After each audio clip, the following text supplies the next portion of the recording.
शिव पुराण की 10 चमत्कारिक बातें।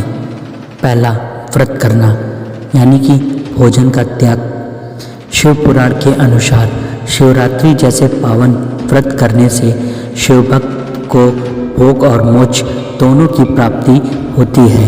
इसके साथ साथ व्यक्ति पुण्य का भागी भी बन जाता है। पुण्य करने से व्यक्ति का भाग्योदय होता है जो उसे परम सुख की प्राप्ति करवाता है। दूसरा, क्रोध व गुस्सा को त्यागना। शिव पुराण के अनुसार व्यक्ति को गुस्सा कभी भी नहीं करनी चाहिए और ना ही किसी के भी मन में क्रोध की भावना उत्पन्न करने वाली वचन बोलनी चाहिए।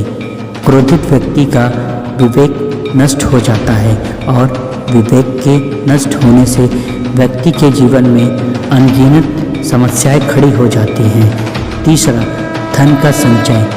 शिव पुराण के अनुसार मनुष्य को हमेशा अच्छे और सत्य के मार्ग पर चलकर ही धन का संचय करना चाहिए। मनुष्य द्वारा जमा किए गए धन का 3 हिस्सा करना चाहिए, जिसमें एक हिस्सा धर्म वृद्धि, दूसरा हिस्सा उपभोग और तीसरा हिस्सा धर्म कर्म के कार्यों में रखना चाहिए।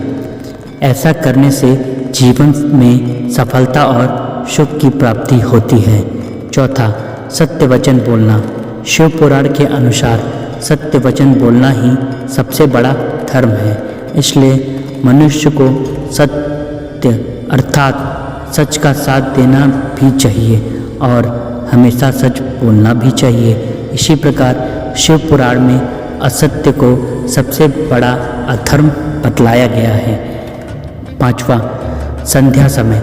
शिव पुराण के अनुसार भगवान शिव का समय है सूर्यास्त से दिन अस्त तक का समय, जब भगवान शिव अपनी तीसरी आँख द्वारा तीनों लोक अर्थात त्रिलोक को देख रहे होते हैं तथा नंदी और समस्त शिवगणों के साथ भ्रमण कर रहे होते हैं। शिव पुराण में इस समय की महत्ता बताई गई है कि अगर इस समय कोई भी मनुष्य क्रोध, कलह करता हो, कटु वचन कहता हो, यात्रा, भोजन, पाप, सहवास आदि करता हो तो उस समय मनुष्य का घोर अहित होता है। छठवां, अनावश्यक इच्छाओं को त्यागना। शिव पुराण के अनुसार मनुष्य का सबसे बड़ा दुख उसकी स्वयं की इच्छा होती है। मनुष्य अपनी इच्छा के मोह जाल में इस प्रकार फंस जाता है कि अपना सब कुछ नष्ट कर लेता है, यहाँ तक कि अपनी अनावश्यक इच्छाओं के लिए अपना सारा जीवन बिगाड़ लेता है। इसलिए शिव पुराण के अनुसार मनुष्य को अपने अनावश्यक इच्छाओं का त्याग करना चाहिए, तभी मनुष्य महासुख की प्राप्ति कर सकता है। सातवां, निष्काम कर्म। शिव पुराण के अनुसार किसी भी कार्य या कर्म को करते समय मनुष्य को स्वयं के कर्मों का साक्षी अर्थात गवाह बनना चाहिए। कोई भी अच्छे या बुरे कार्य के लिए मनुष्य स्वयं जिम्मेदार होता है। ऐसे कभी भी नहीं सोचना चाहिए कि मनुष्य द्वारा किए गए कार्यों को कोई भी नहीं देख रहा।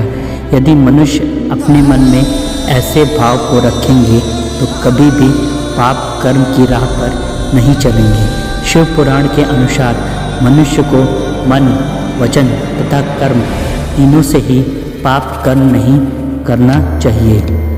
आठवां, मोह अथवा लगाव का त्याग। शिव पुराण के अनुसार सृष्टि के प्रत्येक व्यक्ति को किसी न किसी चीज, मनुष्य या कोई परिस्थिति से मोह अथवा लगाव अवश्य होता है। यह लगाव ही मनुष्य से की सबसे बड़ी पीड़ा है और यही असफलता का कारण भी है।